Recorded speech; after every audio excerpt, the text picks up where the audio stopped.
Baik.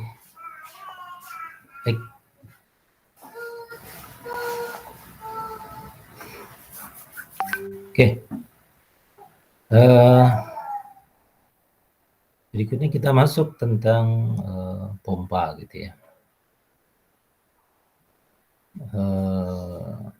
Kita coba kenal lebih jauh karena sebelumnya kita mengenal aplikasi pompa di mana saja, baik di industri pembangkit, terus di industri alat berat, terus juga di industri minyak dan gas. Nah itu harapan saya Anda punya gambaran lah bahwa ternyata untuk memindahkan fluida cair itu kita menggunakan pompa dan aplikasinya kita sudah kenal di beberapa industri. Kira-kira seperti itu ya. Anda punya gambaran lah. Nah, sekarang kita coba kenal bagaimana prinsip dasarnya, terus dibaginya seperti apa, nanti kita akan coba lihat ya.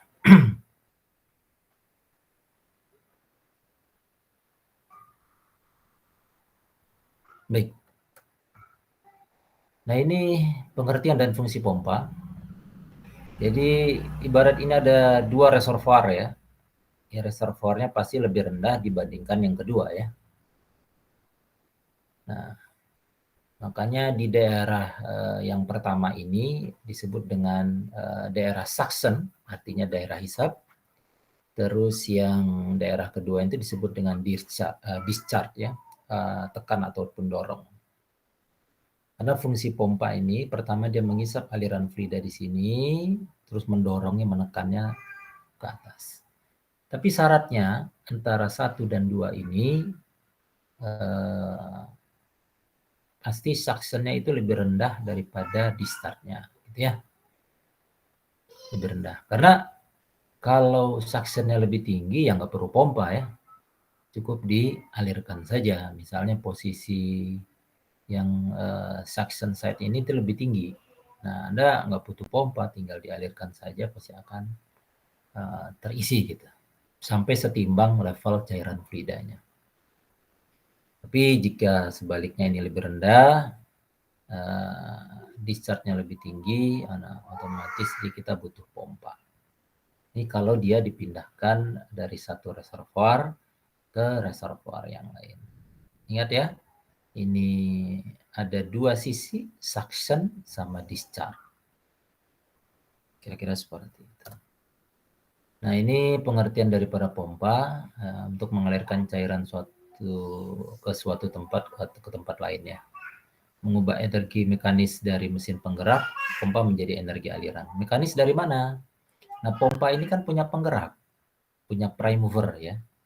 Nah, prime movernya itu bisa menggunakan motor listrik ataupun engine ya. Dari energi gerak daripada atau energi mekanis dari mesin penggerak ini tadi diubah menjadi energi aliran. Aliran fluida tadi. Kira-kira seperti itu. Nah, ini mengubah energi mekanis menjadi energi aliran. Nah, ada beberapa cara. Ada yang menggunakan plunger dengan gerakan bolak-balik. Jadi akan ada apa namanya? Kayak ada connecting rod-nya lah ya. Jadi akan bergerak. Nah, ada gerakan bolak-baliknya. Terus dia ada menggunakan impeller yang berputar, hanya berputar saja. Nah, tapi tentu ada mekanisme dari impeller tadi sehingga menyebabkan terjadinya kenaikan tekanan ya. Jadi bentukan impellernya agak berbeda, walaupun dia berputar saja. Nah ini kalau dia menggunakan fluida perantara, cairan yang berkecepatan tinggi, dicampur dengan fluida berkecepatan rendah. Nah ini prinsipnya apa ya?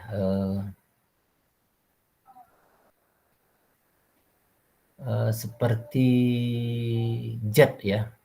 Nanti kita kenal dengan namanya jet pump. Nah, salah satu fungsinya itu adalah menaikkan fluida itu dengan kedalaman yang lebih daripada 10 meter ya. Nah, fungsinya jadi jet pump tadi dia dikasih, jadi ada cairan yang dorong, sehingga cairan yang lebih rendah tekanannya akan ikut kedorong gitu. Jadi ada model jetnya. Nah, seperti apa nanti akan kita kenalkan lah ya. Nah, berikutnya ini ada udara bertekanan tinggi diinjeksikan ke saluran fluida yang akan dipompa. Nah, ini prinsipnya itu kalau dulu ya, kalau sekarang kan sudah ada model gas ya. Kalau dulu ada tabung-tabung itu dikasih minyak tanah, terus nanti dikasih udara bertekanan gitu. Kenapa dibuat udara bertekanan? Supaya tekanan di dalam tabung itu tinggi. Ya prinsipnya seperti gas lah ya. Sehingga nanti begitu saluran tabung tadi dibuka, sehingga tekanan udara yang tinggi tadi kan ikut keluar, karena tekanan tinggi di dalam daripada yang di luar, dia akan keluar. Nah, cairan fluida itu akan juga ikut keluar gitu. Nah, itu ada dengan cara yang lain kira-kira seperti itu ya. Nah, ini secara kegunaan pompa itu dibagi dua ya, untuk memindahkan cairan fluida dari satu tempat ke tempat lainnya. Nah, sama seperti gambar ini tadi. Nah, yang ini jadi cairan fluidanya itu mengalir dari satu tempat ke tempat yang lain, reservoir. Tapi nanti ada yang dia bersirkulasi. Ya, ada yang juga dia bersirkulasi ya, mensirkulasikan cairan sekitar sistem. Ya, jadi misalnya air pendingin atau kalau air radiator gitu ya. Nah, kan kita sudah kenal kemarin kan lalu tentang coolant water pump. Nah, ini dia itu modelnya sirkulasi. Atau juga pelumas. Nah, ini pelumas ini terkait nanti dengan apa namanya, oil pump. Nah, yang modelnya bentuk gear itu dia sirkulasi. Nah, ini pompa memindahkan cairan ya seperti ini. Dari satu reservoir ke reservoir yang lain. Nah, ini ada satu reservoirnya, mau dipindahkan kemana? Apakah nanti ibarat ini penampungnya, terus nanti dari sini didistribusikan ke kapal apa namanya, kapal pembawa minyak itu apa namanya, ketongkang atau apa ya? Nah, itu juga bisa. Atau juga dia didistribusikan ke tangki yang lain, ya. Jadi ada tangkinya, pindahkan ke tangki yang lain. Nah, bisa saja. Jadi modelnya seperti itu. Jadi memindahkan cairan fluida. Nah, kalau sirkulasi, nah ini dia. Nah, salah satunya ini yang hidrolik. Jadi kalau tadi kita sampelnya coolant water pump untuk pendinginan, engine ataupun pelumas oil pump. Sebentar ya. Iya ya.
Baik, mohon maaf tadi ya. Ini tadi anak saya lagi kebetulan ini lagi kurang sehat. Ada 3, alhamdulillah sekarang tinggal 2 yang sakit ya. Jadi, makanya penting itu kesehatan, jaga kesehatan dengan baik ya. Nah, kondisi sekarang ini pancaroba ya. Apalagi sekarang banyak yang batuk pilek, jaga kondisi Anda dengan baik. Baik, kita lanjut ya. Nah ini terkait sirkulasi. Nah, bagaimana desirkulasi? Perhatikan di sini. Ini terkait nanti dengan pompa hidrolik. Ya, kenapa pompa hidrolik? Karena yang dialirkan fluidanya adalah fluida oli hidrolik. Beda nanti kalau fluidanya pendingin engine atau coolant water pump, air pendingin ya. Jadi fungsinya yang dialirkan adalah air gitu ya. Nah ini reservoirnya atau penampungannya, tangkinya. Terus ini ada pompanya. Nah pompa ini berfungsi jika engine-nya running. Ya, engine-nya running, otomatis dia koneksi ke pompa melalui gear ya.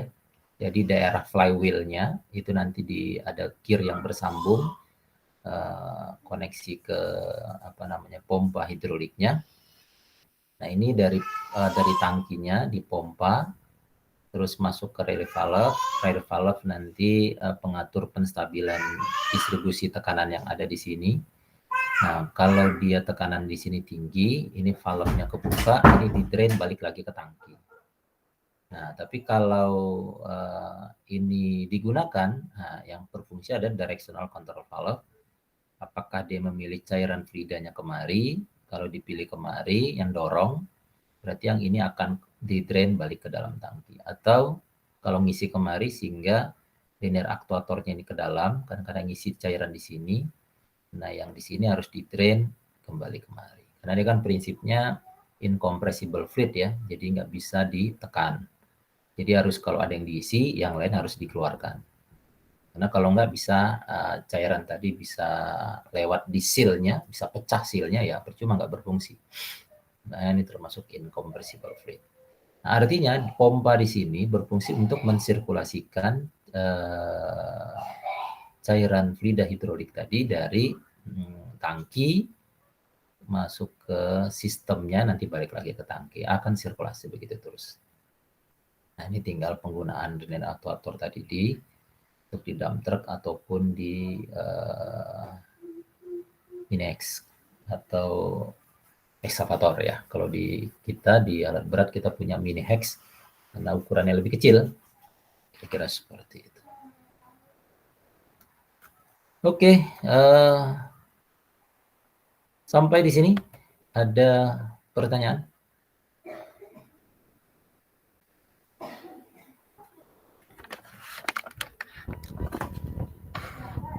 Gimana, ada pertanyaan sejauh ini? Oke, nampaknya tidak ada. Nah,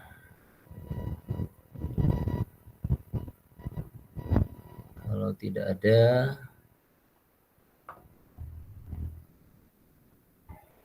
ini secara prinsip kita sudah jelaskan mengenai pompa, ya. Jadi nanti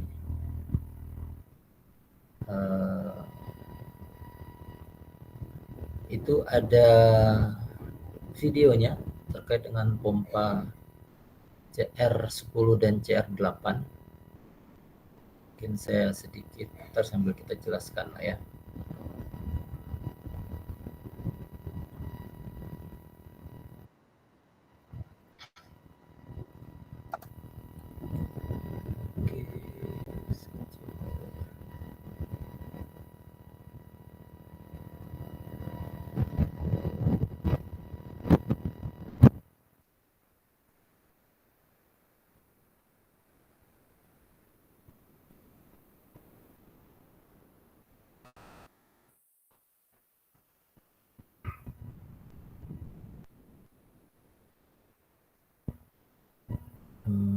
Sebentar ya.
Oke, saya coba sedikit lihat video yang pernah saya buat terkait nanti dengan alat-alat yang ada di lab gitu ya.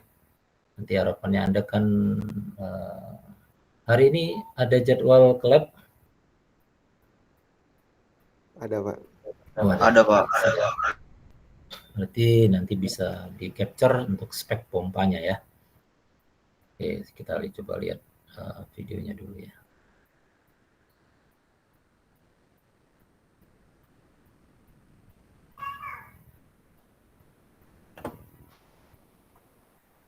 Oke, ini tangki. Tangki ini berisi cairan fluida, jadi air gitu ya, untuk kebutuhan yang ada di lab, terutama untuk peralatan-peralatan ya. Nah, kalau Anda lihat di sini itu ada apa namanya, glass pipe-nya atau pipa kacanya itu. Nah, nanti ini akan menunjukkan level daripada fluida yang ada di dalam. Jadi kalau Anda masih ingat pelajaran kita waktu mekanika fluida tentang paradoks hidrostatik, bahwa cairan fluida yang di dalam tangki dengan level cairan fluida yang ada di sini itu sama. Jadi kita tahu nih bahwa ini sekian ini berisi cairan fluidanya. Nah, biasanya akan ada pengaturan di apa namanya, pompanya, tapi bukan pompa yang ada di sini, tapi yang ada di pusatnya. Jadi kalau nanti ini turun, ini akan terisi air, gitu ya. Karena ini kalau tidak salah connect juga ke air yang ada di kolam ya, kolam yang dekat kantin ya, kantin teknik, kantek ya. Nah, ini cairan fluida ini diambil atau digunakan ini jalur keluar fluidanya menggunakan dua pompa yang ada di sini. Ada CR8, ada CR10 ya. Ini kursor saya kelihatan?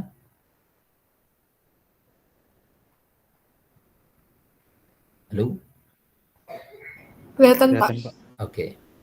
Ini tapi nanti kalau sudah digunakan dari CR8 dan CR10 ini masuk ke dalam saluran apa namanya, pipa yang ada di lab.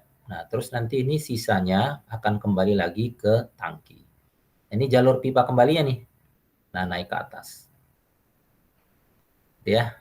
Jadi ini ingat, biasanya kalau diambilnya dari bawah, ada pompanya, nanti kembalinya lewat atas. Ya, standarnya begitu. Oke, kita coba lihat.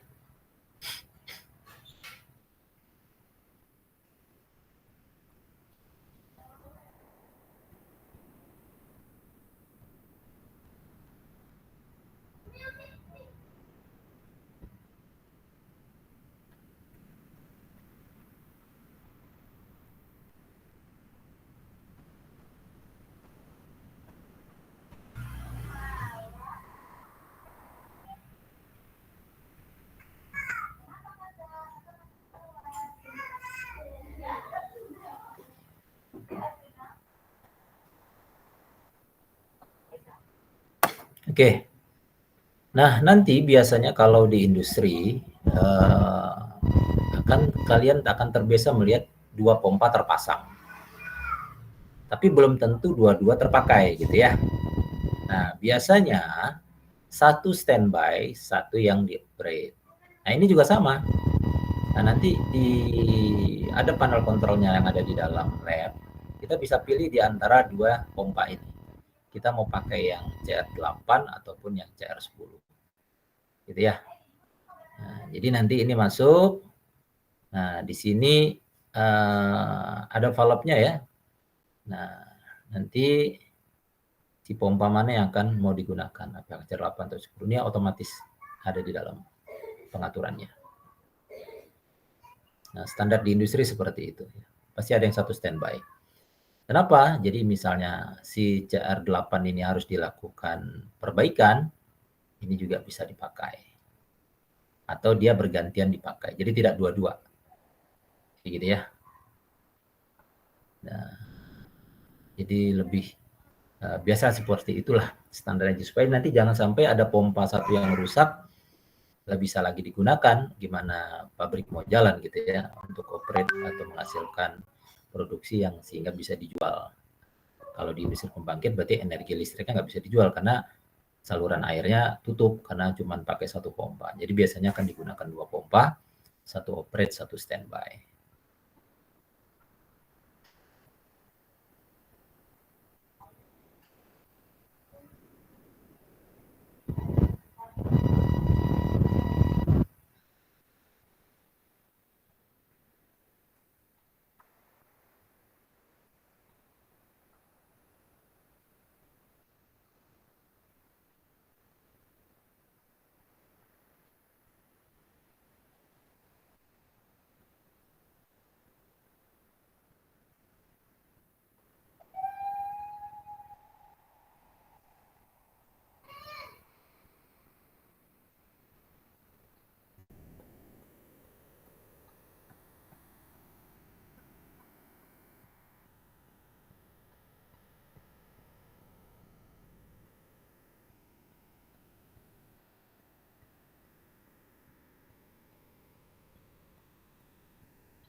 Oke, informasi juga ya. Jadi valve ini ditutup, Anda bisa bongkar pompa ini, gitu ya. Ini untuk perbaikan, kira-kira seperti itu. Di, nah ini salah satu fungsi valve di sisi suction ya.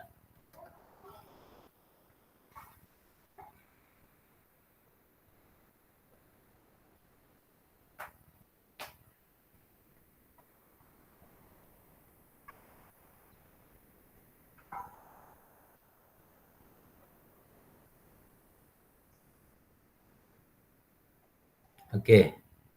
Nah ini kan ada dua ya. Ini sebenarnya cairan Frida ini satu ke sana, yang di sebelah sana itu akan balik ke tangki ya. Nah ini ditutup valve-nya. Kecuali nanti ini mau disirkulasi langsung. Berarti ini ditutup, ini dibuka, ini ditutup. Berarti ada sirkulasi langsung. Sirkulasi di tempat gitu ya.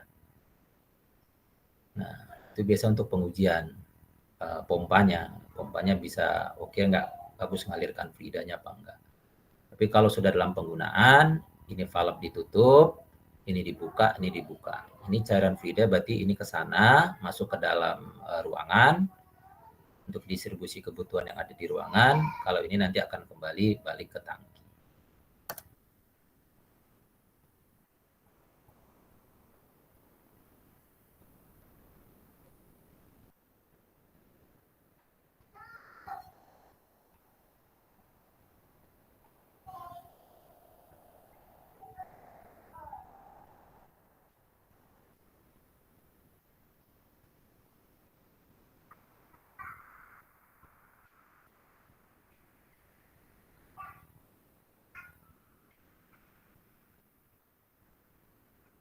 Ya.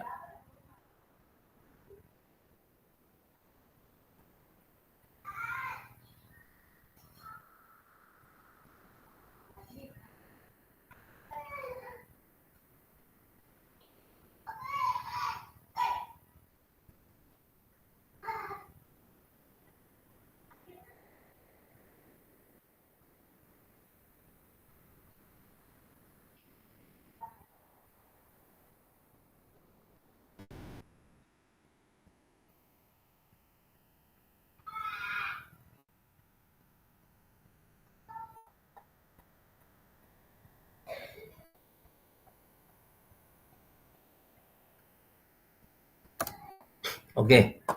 Ini kalau Anda lihat ini ada dua pipa ya. Kalau yang warnanya hijau seperti saya sampaikan sebelumnya bahwa pipa itu tergantung warnanya gitu ya. Nah, kalau warnanya hijau biasanya digunakan untuk raw water ya, untuk air yang bisa kita gunakan. Ini nanti berbeda kalau dia warnanya biru, ini biasanya digunakan untuk udara. Makanya di lab tadi kan ada kompresor, nah ini lewat udaranya nih. Nah, baru nanti digunakan buat apa? Tergantung nanti yang ada di bawah penggunaannya ya. Oh ya, sekedar informasi juga tambahan, untuk pembukaan governor di turbin, kita buka tutupnya kita pakai bantuan udara ya. Nah ini makanya ada pipa jalur udara, sistemnya pneumatik.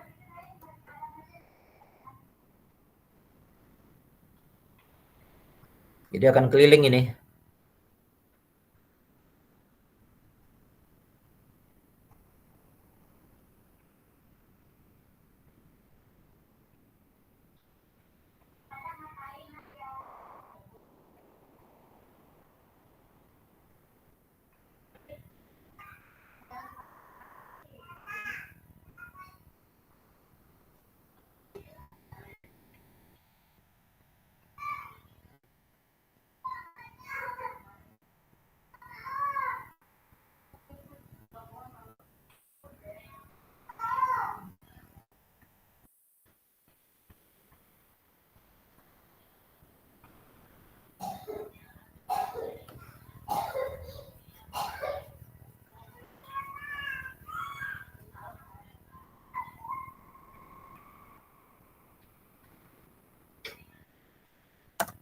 Oke, karena ini kita masuk pada sistem PLTU kita punya ya. Nah ini BFP-nya ya, BFP, boiler feed pump. Ya, kalau yang tadi untuk sirkulasi saja, ibarat apa namanya water pump lah yang tadi yang 2 BCR 8 atau BCR 10. Nah kalau yang ini dia BFP, boiler feed pump. Nah fungsinya tadi mengalirkan cairan fluida masuk ke dalam boiler ya, karena nanti fluida cair ini tadi yang akan dipanaskan supaya menjadi uap, uapnya nanti akan digunakan untuk menggerakkan turbin ya, kira-kira seperti ini BFP-nya. Nah nanti Anda tinggal cek aja speknya di sini ya, kan tugas Anda memfoto mesinnya, terus catat speknya ya, itu tugas Anda.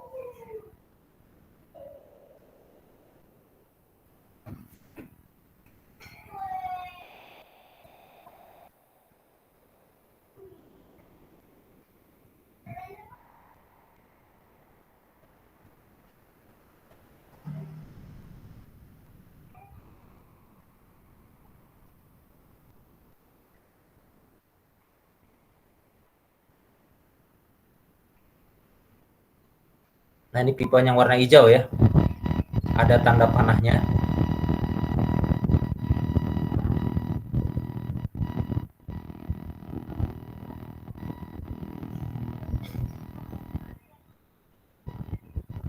Nah ini tangkinya nih, lewat atas.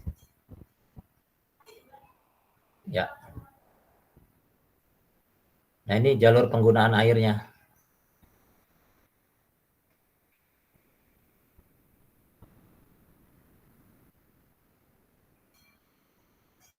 Ini jalur keluarnya.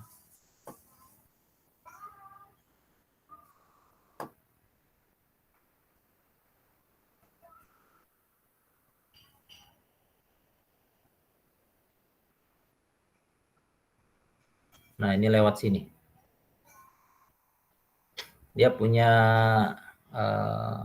volumeternya tadi ya.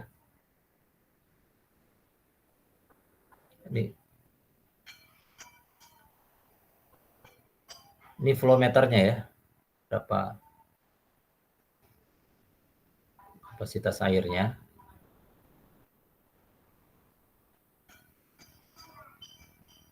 Pompa.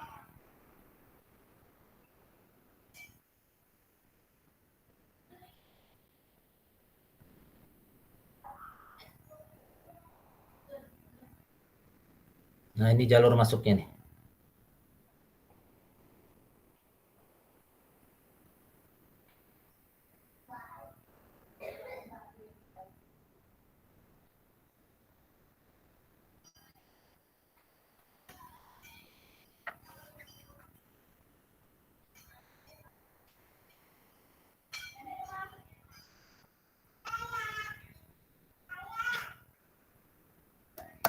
Nah, kalau pompa diafragma ini digunakan untuk mengalirkan solar ya, solar ke dalam apa namanya superheater ya. Jadi kalau prinsip realnya itu kan superheater tidak dikasih bahan bakar, beda dengan kondisi labnya kita. Jadi dikasih tambahan solar ya, supaya dia benar-benar dibakar lagi supaya benar-benar sampai menjadi uap kering ya. Nah ini dia pakai pompa diafragma. Ya dia kalau pompa diafragma ini umumnya dia cairan minyak yang dialirkan ya.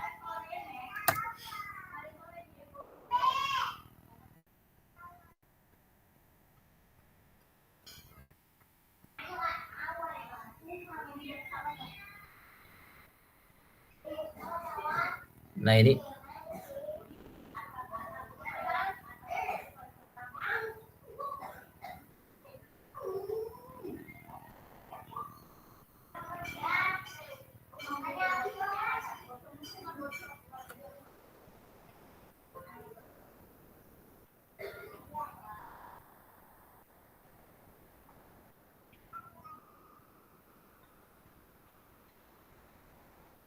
nah ya.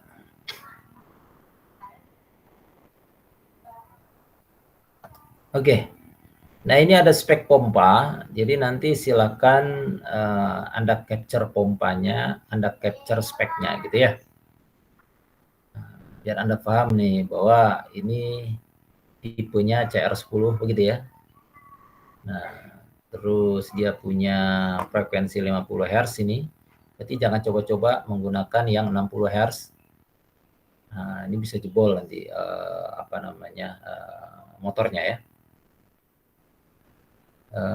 Ini 2,2 kW. Ini berarti dayanya. Ini ada putarannya sekitar berapa ya? 2600 ya. RPM nih ya. Ini dia punya 10 meter per hour.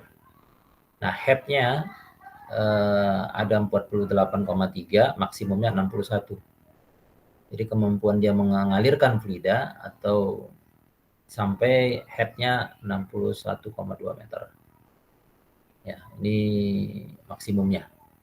Ini kemampuan apa namanya minimumnya lah kira-kira seperti itu ya. Nah ini batas perubahan tekanan dari 16 bar ya. Ini dia CCW. Terus, nah Anda tinggal itu aja. Catat nanti speknya ini ya. Itu di capture. Ya 120 derajat Celcius ya maksimumnya nih. Ini tekanannya, ini temperatur maksimum, tekanan maksimum 16 bar, 120 derajat Celcius. Ini CCW ini arah putarannya ya, arah putaran daripada impellernya.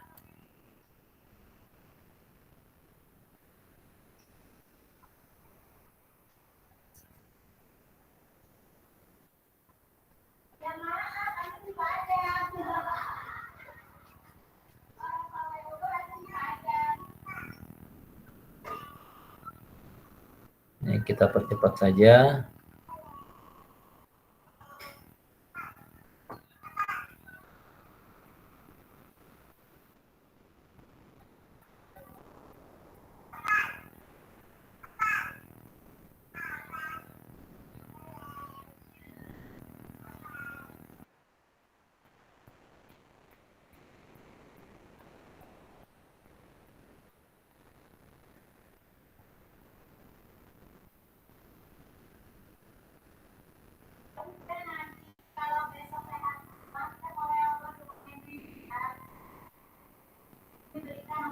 Nah ini CR8. Ini mereknya Grundfos, dua-dua Grundfos nih sama aja, tapi ini merek aja.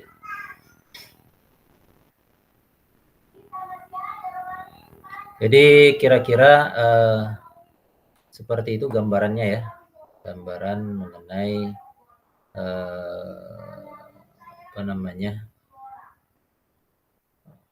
pompa yang ada di lab.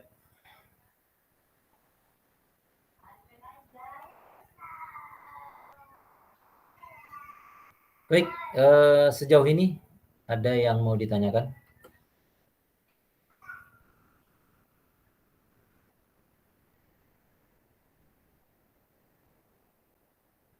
Tidak ada. Jadi juga sudah paham nanti terkait dengan tugasnya ya. Jadi foto dan ketik ulang spek form pompa yang ada di video di atas ya. Ada CR10, CR8 dengan CR2. Berarti untuk CR10 dan CR8 itu untuk raw water tank ya, atau circulating water tank. Karena untuk kebutuhan yang ada di circulating water pump lah ya. Sorry, ralat ya, circulating water pump. Karena untuk kebutuhan yang ada di lab, sementara yang CR2 ini boiler feed pump. Silakan nanti Anda foto, catat speknya, dimasukkan di tulisnya. Baik, kira-kira itu materi kita hari ini. Kalau tidak ada pertanyaan, silakan diaktifkan